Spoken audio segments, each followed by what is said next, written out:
সুমনা, চলে এসেছি আমার ইউটিউব চ্যানেল কখনো সখনোতে। আজকে আরেকটা আমি রেসিপি নিয়ে, তো আজকে আমি কি দেখাবো সেটা আমি আপনাদের সঙ্গে শেয়ার করব। তো আশা করি আপনারা সকলে ভালো আছেন, সুস্থ আছেন, আর পুজো নিশ্চয়ই খুব ভালো কেটেছে। পুজোর শুভ বিজয়া শুভেচ্ছা, যদিও অনেক দেরি হয়ে গেছে তবুও আমি আগে বলেছি, তাও আবার আমি বলছি শুভ বিজয়া শুভেচ্ছা, ভালোবাসা ও বড়দেরকে প্রণাম জানিয়ে আমি আজকে রেসিপি শুরু করছি। তো দেখুন, এই রেসিপিটা করার জন্য আমি এখানে ময়দা নিয়ে নিয়েছি। আমি দেখালাম, এই যে এই বাটিটা, এক বাটি আমি ময়দা এখানে নিয়ে নিয়েছি। এর মধ্যে দিয়ে দিলাম সামান্য নুন, আর দিয়ে দিচ্ছি সামান্য 1 চিমটে মতো খাবার সোডা, আর দিয়ে দেব এই চামচে, ছোট চামচে 4 ভাগে 1 ভাগ বেকিং সোডা। এটা আমি খুব ভালো করে আগে মিশিয়ে নেব। আজকের এই রেসিপিটা কিন্তু খুব সহজ আর খুব তাড়াতাড়ি হয়ে যায়, আর খেতেও কিন্তু খুব ভালো লাগে। আমি আজকে আপনাদেরকে একটা মিষ্টি তৈরি করে দেখাবো। তো এই মিষ্টিটা কি মিষ্টি, নামটা আমি পরে বলছি, আগে আমি এটা রেডি করি, তারপরে বলবো আপনাদের। এবার এখানে আমাকে ময়ামের জন্য লাগবে ঘি। এখানে আমি ঘি দিয়ে দিচ্ছি, এই চামচে 2 চামচ ঘি দিয়ে দিলাম, 2 টেবিল স্পুন ঘি আমি এখানে দিয়ে দিলাম। এবার আমি ভালো করে এই ময়ামটা একটু মেখে নেব। ঘিটা আপনারা বন্ধুরা একটু গলিয়ে নিতে পারেন, আমার আর গলানো হয়নি, আমি এমনি এটা নিয়ে মেখে দেব। আপনারা চাইলে কিন্তু একটু গলিয়ে নেবেন, গলিয়ে নিলে কিন্তু ভালো হয়। তো চলুন আমি আগে ময়ানটা রেডি করি। এই দেখুন বন্ধুরা, ময়ানটা আমি দিয়ে নিলাম, আর ময়ানটা এই দেখুন ডাব করলে জড়ো হয়ে যাচ্ছে, ডাব হয়ে যাচ্ছে, আবার চাপ দিলে ছেড়ে যাচ্ছে। এইরকমভাবে ময়ান দিতে হবে, আর এখানে ঘি দিয়েই ময়ান দেবে, তাহলে কিন্তু এটা খেতে খুব সুস্বাদু হবে। আর যে কোনো মিষ্টি বলুন, তাতে যদি 1 চিমটে নুন দেওয়া হয় তাহলে কিন্তু তার স্বাদটা খুবই ভালো হয়। তো এবার আমি এটায় অল্প জল দিয়ে দিয়ে এটাকে আমি একটু মেখে নেব। কিন্তু আমরা রুটি বা পরোটা করতে গেলে যেভাবে ময়দা মাখি সেইভাবে কিন্তু মাখবো না, জাস্ট এটাকে ময়দাটা আমি একটু ভিজিয়ে নেব, আর যেটা আমরা ঠেসে ঠেসে মাখি সেইভাবে কিন্তু করব না। তাহলে চলুন আমি এটা দেখাচ্ছি। খুব সামান্য জল দিয়ে দিয়ে কিন্তু এটা মাখতে হবে, আর একদম কিন্তু নরম করে মাখা যাবে না, অল্প করে জল দিতে হবে। এই দেখুন বন্ধুরা, এটা মাখা হয়ে গেছে। আমি কিন্তু এটা শুধু জল দিয়ে ভিজিয়ে দিলাম, আর কিন্তু এটা ঠাসবো না। এবার আমি এটা ঢাকা দিয়ে রেখে দেব। এই দেখুন এইরকম হয়েছে। এটা আমি এবার ঢাকা দিয়ে রেখে দেব, মিনিট 10 জন্য আমি ঢাকা দিয়ে এটা রেখে দিচ্ছি। এই দেখুন বন্ধুরা, ময়দাটা আমি 10 মিনিট মেখে রেখে দিলাম। ততক্ষণে আমি একটা মিষ্টি শিরা তৈরি করে নেব। আমি গ্যাসটা জ্বেলে দিলাম।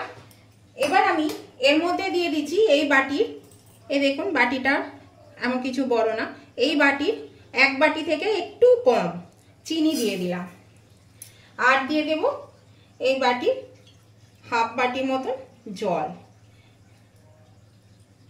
এই জলটা আমি এর মধ্যে দিয়ে দিলাম।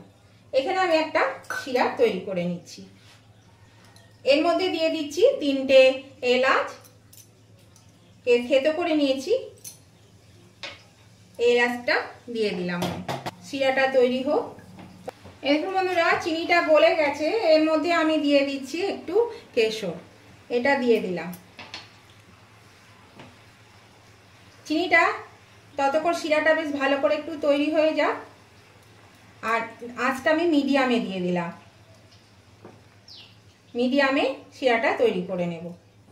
এই দেখুন বন্ধুরা, রসটা কিন্তু হয়ে গেছে, দেখাচ্ছি আমি আপনাদেরকে। দেখুন ঘন হয়ে গেছে, আর এই যে আপনারা কতটা দেখতে পাচ্ছেন আমি জানি না।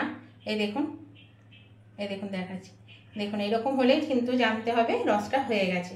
তো এটা আমি এবার গ্যাসটা নিভিয়ে দিচ্ছি, দিয়ে আমি পাশের গ্যাসে বসিয়ে রেখে দিচ্ছি, ঠান্ডা হবে আস্তে আস্তে। এই দেখুন বন্ধুরা, 10 মিনিট হয়ে গেছে, আমি 10 মিনিট পর ফিরে এলাম। এই দেখুন এটা কেমন হয়েছে দেখায়। আমি আবার এটা একটু মেখে নেব এবার হাতে করে। এই দেখুন, এই যে এইরকম দেখেছেন কেমন ছাড়া ছাড়া ছাড়া ছাড়া স্তর মতো। এটাকে আমি এবার দেখুন একটু এইভাবে ছড়িয়ে দিচ্ছি,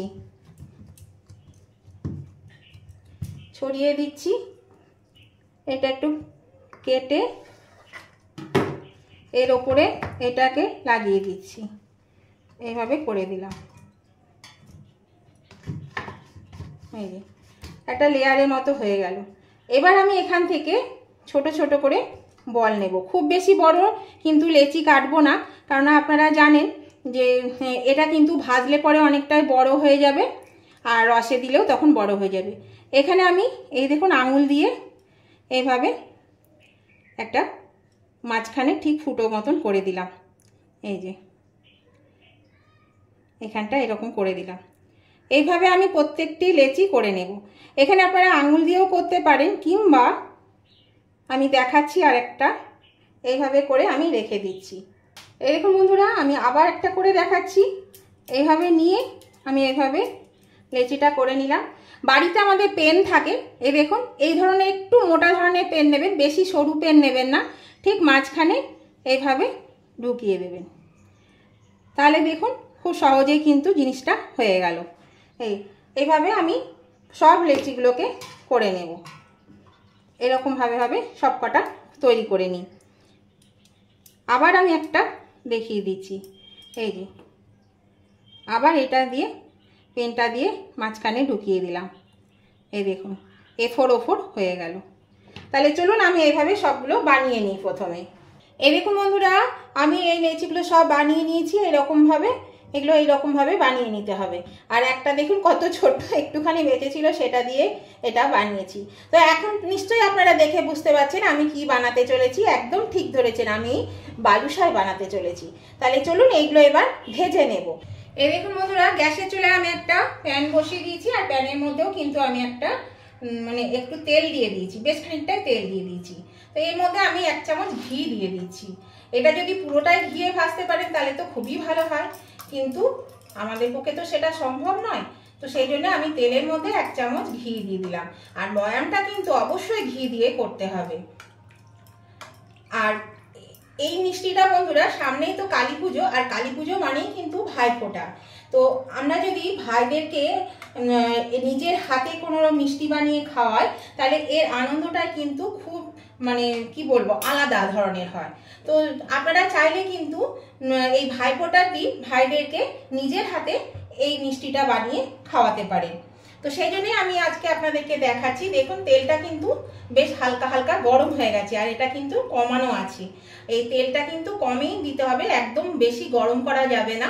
এবার আমি এগুলো আস্তে আস্তে দিয়ে দিচ্ছি। এগুলো আমি যে কটা ধরবে আস্তে আস্তে আমি এগুলো দিয়ে দিচ্ছি। এগুলো আস্তে আস্তে হবে, একটু ধৈর্য ধরে কিন্তু এই মিষ্টিটা বানাতে হবে। এটা ভাজতেই যেটুকু কি বলবো সময় লাগে, তাছাড়া কিন্তু একদমই সময় লাগে না। এটা খুব অল্প আঁচে কম করে ভাজতে হয়, তাহলে কি হবে ভেতরটাও ভাজা যাবে আর বাইরেটাও সুন্দর ভাজা হবে। তা নাহলে ভেতরটা কি হবে কাঁচা থেকে যাবে, আর বাইরেটা লাল হয়ে ভাজা হয়ে যাবে। তো দেখুন আমি এখানে আর দেবো না, এই কটা দিই, এই কটা ভাজা হয়ে যাক। আর এই ছোট্টটা এখানে দিয়ে দিলাম। তাহলে এটা ভাজা হোক, ততক্ষণ আমি ঘুরে আসি। এই দেখুন বন্ধুরা, বালুশাইগুলো কেমন ভেসে উঠেছে দেখুন। এবার আমি উল্টে দিচ্ছি। এ দেখুন এদিকটা কালার এসে গেছে, আর বেশ বড় বড় হয়ে গেছে, দেখতে পাচ্ছেন? দেখুন বেশ বড় বড় হয়ে গেছে। এগুলো আমি সব উল্টে আবার ওই পিঠটা ভালো করে ভাজবো, বেশ ব্রাউন কালার করে ভাজবো। তো নতুন বন্ধু যারা আমার ভিডিওগুলো দেখেন অথচ এখনো আমার চ্যানেলটা সাবস্ক্রাইব করেননি, তাদের কাছে আমার অনুরোধ অবশ্যই কিন্তু আমার চ্যানেলটা সাবস্ক্রাইব করে আমার পাশে থাকবেন, আর পাশে থাকা বেলটা অবশ্যই ক্লিক করে দেবেন। তাহলে আমি যখনই আমার নতুন নতুন ভিডিও আপলোড করব সাথে সাথে নোটিফিকেশন আপনাদের মোবাইলে পৌঁছে যাবে, আর সবার আগে আপনারা আমার ভিডিও দেখতে পাবেন। আর আমার উভয় বন্ধুদেরকেই বলছি, আজকের এই মিষ্টি রেসিপিটা যদি আপনাদের ভালো লেগে থাকে, পছন্দ হয়ে থাকে, তাহলে দেখতে দেখতে যদি এখনো লাইক দিতে ভুলে গিয়ে থাকেন, তাহলে প্লিজ লাইক বাটনটা একটু প্রেস করে দেবেন। আপনাদের একটা লাইক আমাকে এগিয়ে নিয়ে যেতে অনেকটা সাহায্য করে। আর যদি আপনাদের কোনো অংশে এইটা ভালো লেগে থাকে, খুব ভালো লেগে থাকে, তাহলে আপনাদের বন্ধু বান্ধব আত্মীয় স্বজন সকলেই যাতে পেয়ে যায়, তার জন্য কি করতে হবে, প্রচুর পরিমাণে শেয়ার করে দিতে হবে। আর কেমন লাগলো আজকের এই রেসিপিটা সেটা জানাতে কমেন্ট করতে ভুলবেন না। অবশ্যই কমেন্ট করে জানাবেন। আপনাদের একটা কমেন্ট আমাকে পরবর্তী রেসিপি বানাতে অনেকটাই উৎসাহিত করে। আর আপনাদের মিষ্টি মিষ্টি সুন্দর সুন্দর কমেন্টগুলো পড়তেও কিন্তু বেশ ভালো লাগে। তাহলে অবশ্যই কিন্তু লাইক শেয়ার কমেন্ট করে দেবেন। আর নতুন বন্ধুরা আমার চ্যানেলটা সাবস্ক্রাইব করে আমার পাশে থাকবেন। তাহলে দেখুন এই পিঠটা হয়ে গেছে হালকা হালকা ব্রাউন কালার। আমি ওই উল্টে দিলাম, এদিকটাও আমি এবার ভেজে নিচ্ছি। এই দেখুন বন্ধুরা বালুশাগুলো কিন্তু ভাজা হয়ে গেছে। দেখুন কি সুন্দর কালার চলে এসেছে। আর এ দেখুন ভাসছে কিন্তু। তো এবার আমি এগুলো সব তুলে নেব। এবার তুলে আমি যে রসটা তৈরি করেছি এই যে রসটা আমি তৈরি করেছি এই রসের মধ্যে দিয়ে দেব। কারণ জায়গাটা ছোট, সেই জন্য আগে এগুলো দিয়ে দিই, এগুলো রসটা টেনে নিই, তারপরে বাকিগুলো আবার ভেজে বাকিগুলো তখন দেব, তখন এগুলো তুলে নেব। সেই জন্য এর মধ্যে দিয়ে দিচ্ছি। এখানে এগুলো সব আস্তে আস্তে তুলে নিচ্ছি, তুলে নিয়ে এর মধ্যে দিয়ে দেব। এই দেখুন এর মধ্যে দিয়ে দিচ্ছি। তাহলে চলুন এগুলো আগে আমি তুলে নিই। দেখুন বন্ধুরা আমি বাকিগুলো দিয়ে দিয়েছি। এগুলো এবার হয়ে যাক। এগুলো হয়ে গেলে তারপর আমি আবার দেখাচ্ছি আপনাদেরকে এগুলো। আর আঁচটা কিন্তু একদম সিমে দিয়ে দিয়েছি এখন, কারণ এতক্ষণ লো টু মিডিয়ামে ছিল। আর এবার কিন্তু একদম সিমে দিয়ে দিয়েছি, কারণ বেশ গরম হয়েছিল তেলটা। তারপরে এবার আস্তে আস্তে এটা আবার গরম হতে থাকবে, সেই জন্য সিমে দিয়ে দিয়েছি। এইভাবে কিন্তু এই বালুশাটা করতে হবে। এই দেখুন বন্ধুরা এগুলো হয়ে গেছে। আমি এবার গ্যাসটাকে অফ করে দিলাম। এগুলো আমি এবার তুলে নেব। এগুলো সব একটা করে তুলে নেব। তেলটা ছেঁকে ছেঁকে তুলতে হবে। দেখুন তেল থেকে তুলে। এই দেখুন বন্ধুরা এগুলো আমি তুলে নিয়েছি। আর এখানে এই যে রসের যেগুলো ডোবানো আছে এগুলো আমি এবার তুলে নেব। নিচে যেগুলো ডোবানো ছিল সেইগুলো আগে তুলবো, আর ওগুলো আরেকটু রেখে দেব, দিয়ে তুলে নেব। এগুলো এখন আমি এমনি একটা ডিশে তুলে নিই। তারপরে যেগুলো এখন আমি ভেজে তুললাম সেগুলোকে আবার আমি রসে দিয়ে দেব। তাহলে চলুন এগুলো আগে আমি তুলে নিই সব। এই দেখুন এগুলো আমি তুলে নিলাম, রসে ডোবানো ছিল সেগুলো। আর বাকি ভাজাগুলো আমি এখানে দিয়ে দিলাম। এটা আবার মিনিট 15 থাকুক, তারপর আমি তুলে নেব। তারপর আমি আবার আপনাদের কাছে আসছি। এই দেখুন বন্ধুরা আমি বালুশাগুলো সব তুলে নিয়েছি রসে থেকে, আমার হয়ে গেছে। তো এবার আমি আপনাদেরকে সার্ভিসিং ডিশে সাজিয়ে দেখিয়ে দিচ্ছি। চলুন এই দেখুন বন্ধুরা আমি সার্ভিসিং ডিশে সাজিয়ে দিয়েছি। আর এর ওপরে আমি একটু পেস্তা বাদাম দিয়ে দিচ্ছি। পেস্তা দিলে বেশ খেতে ভালো লাগবে, সেই জন্য একটু পেস্তা বাদাম দিয়ে দিচ্ছি। তো বন্ধুরা আজকের এই রেসিপিটা যদি আপনাদের ভালো লেগে থাকে তাহলে পরে কিন্তু অবশ্যই আপনারা লাইক শেয়ার কমেন্ট করতে ভুলবেন না। আর লাইক শেয়ার কমেন্ট করে দেবেন।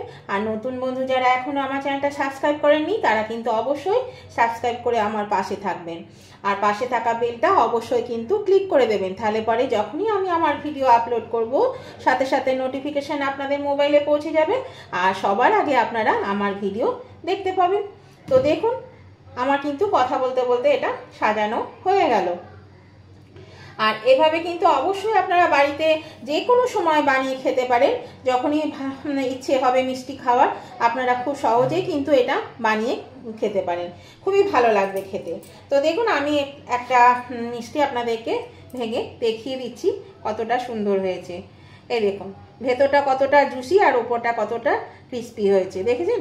এটা কিন্তু খেতে দারুণ হয়েছে, খেতে খুব ভালো হয়। তো আপনারা অবশ্যই কিন্তু এইভাবে একবার বানিয়ে করে খেয়ে দেখবেন, খেতে খুবই ভালো লাগবে। তো ভিডিওটা আজকের মতন আমি বন্ধুরা এখানেই শেষ করলাম। আবার আমি নতুন ধরনের ভিডিও নিয়ে চলে আসব। ততদিন আপনারা ভালো থাকুন, সুস্থ থাকুন। Tata, bye bye.